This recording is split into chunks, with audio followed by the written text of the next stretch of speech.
What's up, Arizona? You're watching 12 Sports tonight.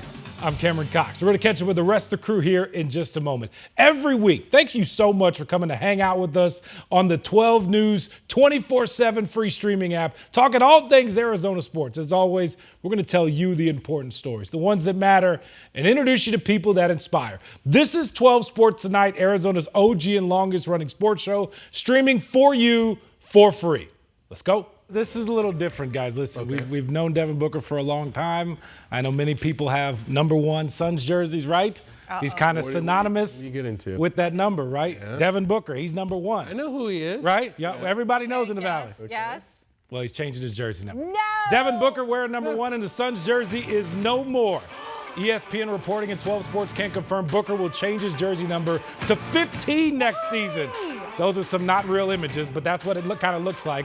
Booker's worn #1 since his college days at Kentucky and his entire 11-year pro career here in the Valley. He is the all-time Suns leading scorer. The move is to honor his dad, who wore 15 in college and has always been there every step of the way during Book's basketball journey. That's them during Book's rookie year.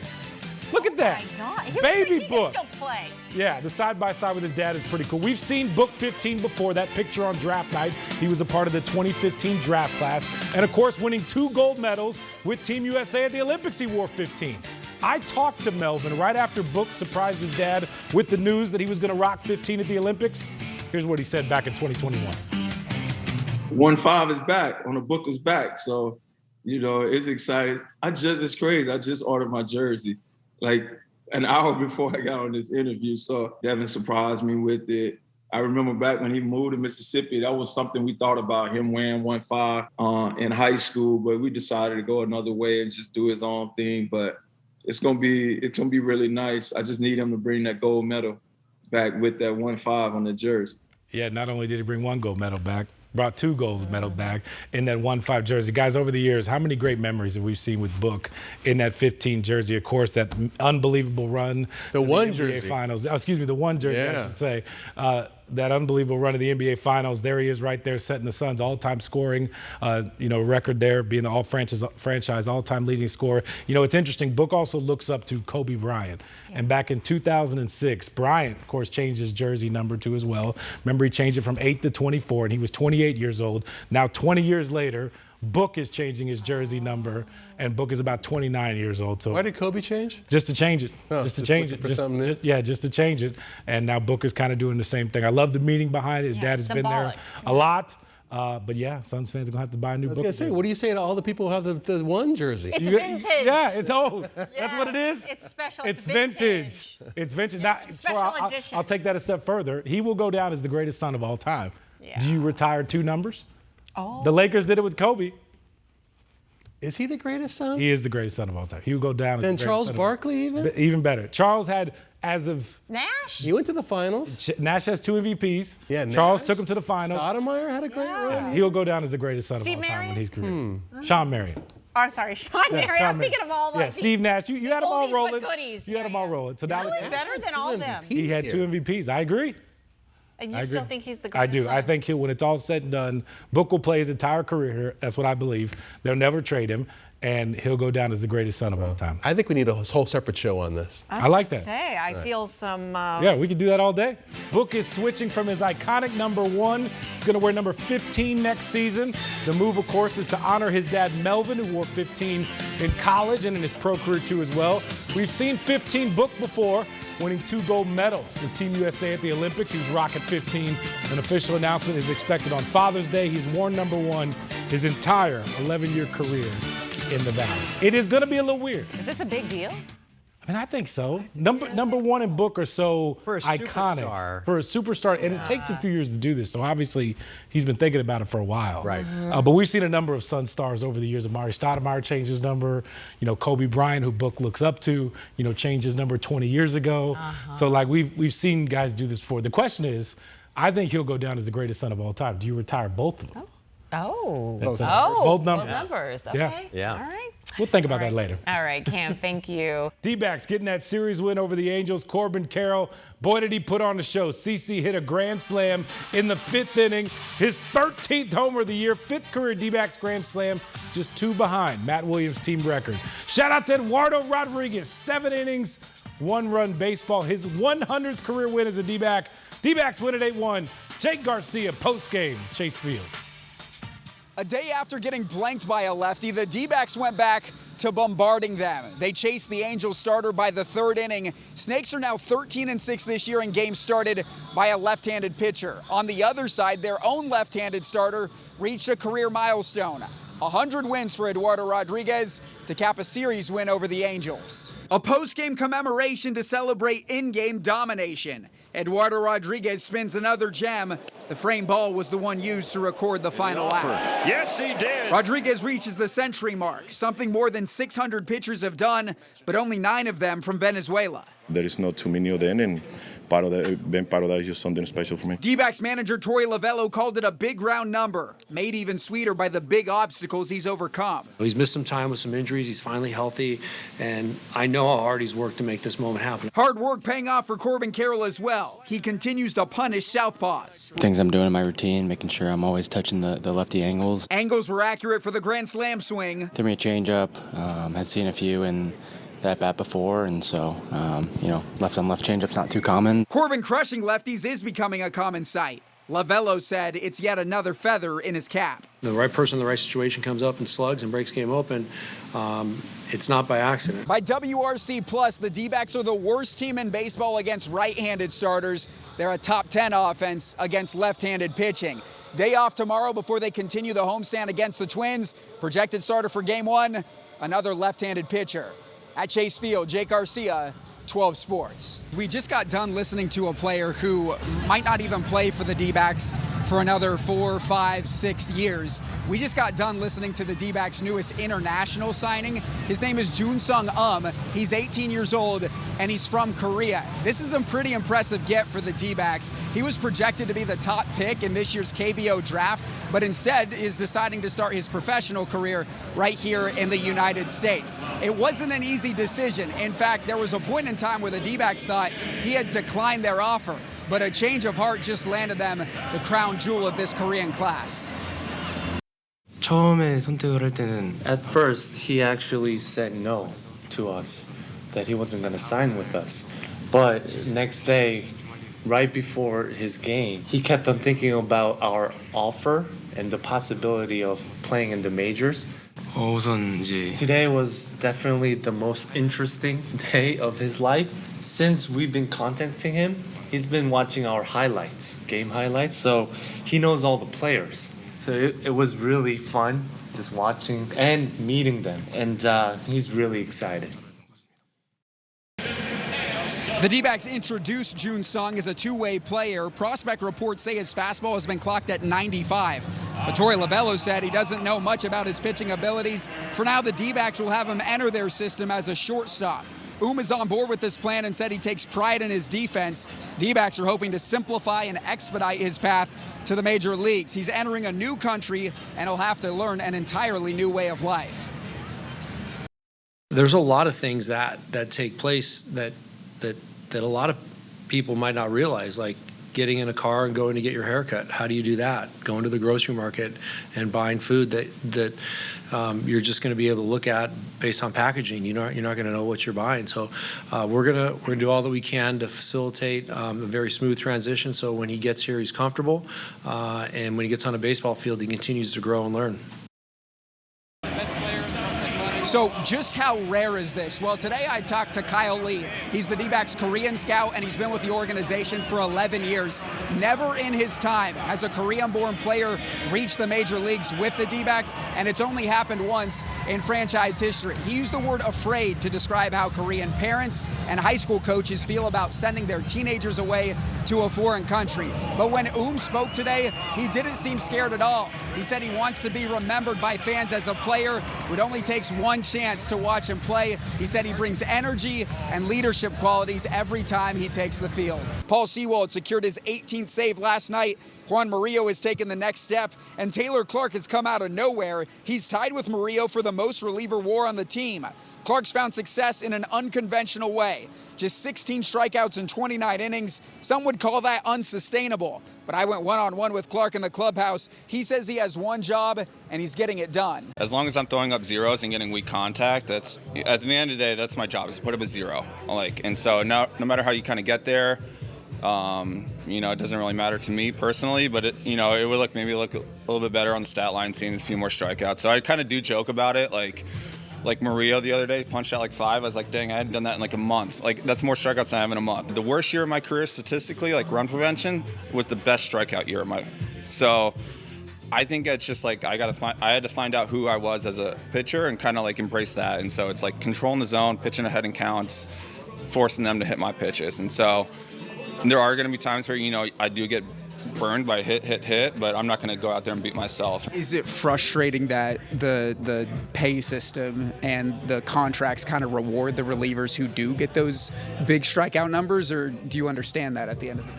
Yeah, I guess I get it to a certain extent, but at the end of the day, if you don't score runs, you can't win. So it's if I feel like I can do that, over a larger sample size between last year and this year and just keep doing that, it's kind of just who I am as a pitcher. But, on the flip side, you look at other guys that strike out the world, but they walk also a bunch of guys. And so it's kind of just, what teams maybe are looking to value it, and some prioritize that more than others. And so but here it seems like it's a good fit. This is actually Clark's second stint with the Diamondbacks. He started here back in 2019, and that was back when he was a starting pitcher. He then transitioned to a reliever for the past 4 seasons, never had an ERA under 4. But something clicked last year in Kansas City, and he's been even better with the Snakes this year. Guys, it's brutal. It's a brutal division, right? It's always a tough task every year for the D-backs to compete in the division, and here recently they've done a good job of that. Yeah, they're right where they want to be at almost the halfway mark of this season, kind of the middle of the pack right now in the division, in the thick of it in the wild card race, so that's great to hear it. And listen, they got a good time team coming in here against the Angels, a team they should very much beat. Check it out in the outfield right now, one of the best players in all of baseball, getting loose. Angels center fielder Mike Trout here in town, so it's always cool to have one of the best players in baseball here in town for a series. And like I said, this is a series the D-backs should win to start stacking some wins now as they get to the halfway point of the season. Of course, the D-backs coming back home after sweeping the Reds. They are back to finally being one game over 500. They are still having trouble scoring runs. They just can't drive runners in scoring position home. The halfway point of the season is coming up. The D-backs in the thick of that wild card race right now in third place in the division, right behind, as Troy was talking about, the Padres, and they are a long way behind the Dodgers for first place. Manager Torey Lovullo says he's not looking at the standings just yet, though. The standings are very complicated beyond those 3 teams. There's a bunch of teams right around 500 that are clawing at the wild card position. For me, it's too early to look at that. We got to stay internal and just play baseball. We got to play our best games, and if we do that, we're gonna wind up where we need to be. We got to win series. I take your advice. I know how important that is. We got to win overall series, and then you're good at projecting it. At some point, you're going to see it before I do, and you're going to walk in and say, you guys need to win 87 games or 88 games or 89 games. We could do that. And I feel like we haven't played our best baseball. We've been a far cry from what I think we're capable of being. So we're going to figure that out. And when we do, we'll get on a really good run. They need that. Hey, we got a baseball-football crossover tonight. Cardinals first-round pick Jeremiah Love will throw out the first pitch. It's a team bonding night for the Cardinals. The entire rookie class will be here. One of their last outings together before they are cleared for summer break. The Cardinals are going to report to training camp on July 22nd. We will be joined by 2 rookies of the class coming up live from here at Chase Field at 6 o'clock. And guys, before I send it back to you, the D-backs also made some moves today. Lourdes Gurriel Jr. active off the injured list. He's been out, of course, since late May with a hamstring injury. Remember, had that amazing rehab of that ACL injury in the offseason, fought all the way back, got hurt again, but he's back in the lineup tonight. He'll be DHing to make room for Lourdes on the roster. They sent down top prospect Ryan Walshman. Guys, with Jeremiah Love throwing out the first pitch, Tram or Troy, would you throw it from the mound or would you throw it from in front of the mound? If I'm Jeremiah Love, If I'm Jeremiah Love, I'm a stud you, athlete. Troy, I'm you're going gonna from the go mound. If I'm Troy Hayden, I'm going underhand from 4 feet away. Yes. Underhand from 4 feet away. Got Trey, what about you? Oh, I was Same. going to say. Got it. Well, Underhand. yes, no, I'm going to tell the totally. D-backs, and we'll set it up at some point. Yeah, well, much closer. Yes. I'm not going to do the Rosie O'Donnell throw, though. I can assure you that. What's that? Oh, it was an awful throw, right? Was it? We got to queue up that video. Okay. Worst throws ever. We'll find the video for you, Chip. Yeah, there we go. We got you. All right. Okay. Yeah. What you gonna tell them? I'm the best kid ever. You gotta. Oh, for sure, the best kid ever. Yeah. There you go. Give the Phoenix fam a go Bird Gang. You gotta say go Bird Gang. Go Bird Gang. Love it.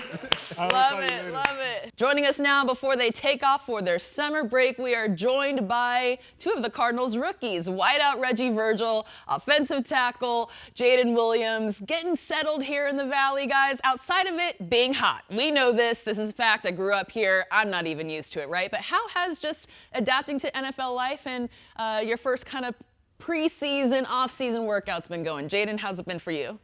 I think it's just something to get used to. Of course, you come from college to pro, so it's a different game, of course, but it's the same game. So yeah, back, it's like I'm a freshman again, kind of like trying to fall in line with the rest of the team, figure new things out. Looking at the upperclassmen, seeing how they move, how they operate. But other than that, I think I transitioned good. So I think it's all good. Yeah, I know you were ready to get to football after like combine and draft and all that. That's the worst time period of my life. Well, you made it out. Yeah, it's been a blessing, for sure. Just being all ears, being a sponge. Whatever the guys tell me that are older, I just kind of soak it up because they've been here before. So I don't want to be the young guy that's like thinks he knows it all. Yeah. And have a rude awakening. So I just try to take everything in that they tell me. Yeah, I love that. Coming in with humility. What has been the biggest or most impactful lesson so far that you've learned or that one of the vets have imparted in you just in your first interactions with them? Like not being satisfied with just good. Like be great, be better. So just that. I love that. Similar, Reggie, or something different?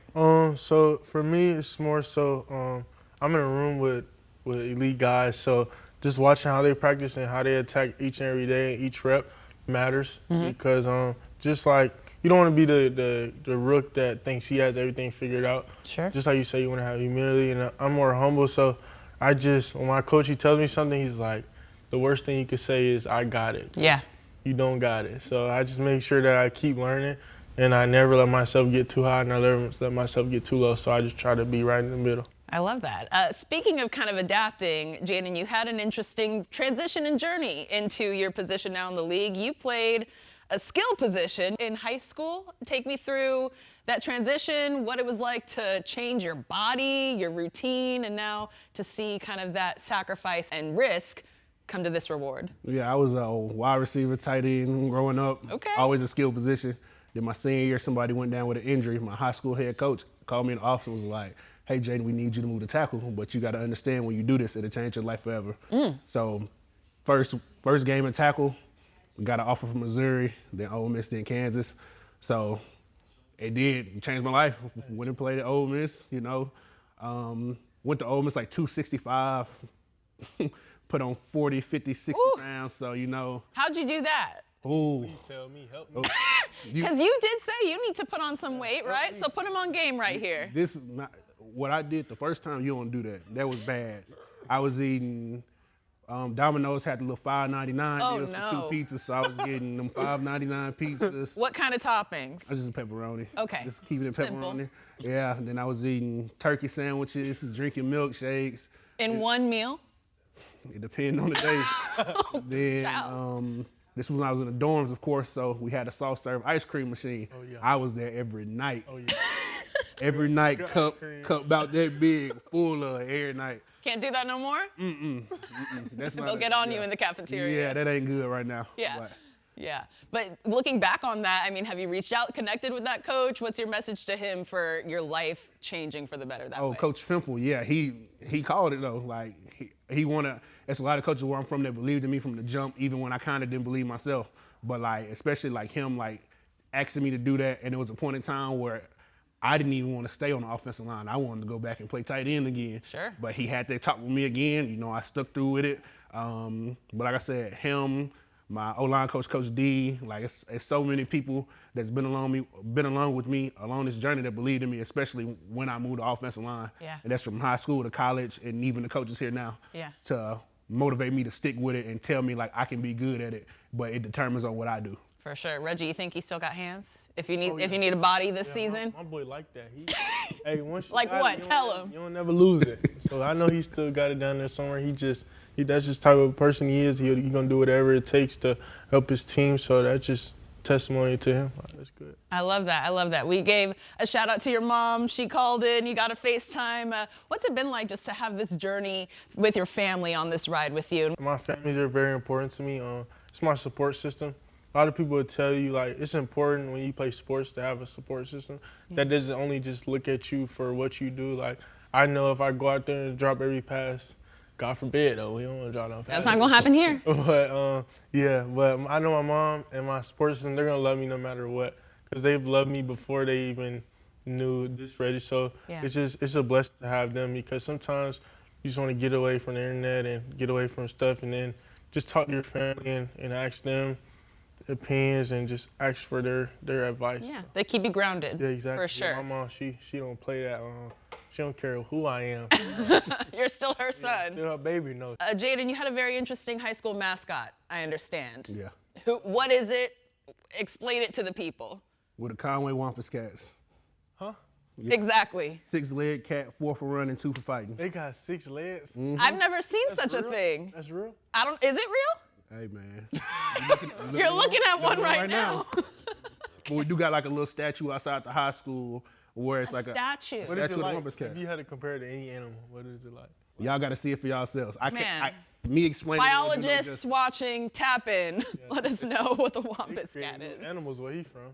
Yeah, I guess Arkansas, Florida, you never know what you're going to find out there. Guys, before we get you out of here, as we get ready for training camp, because that'll be the first time they really see you in action at State Farm Stadium. Reggie, Jaden, what's your message to the Bird Gang? I'm out here to compete regardless of it and regardless of where I'm at.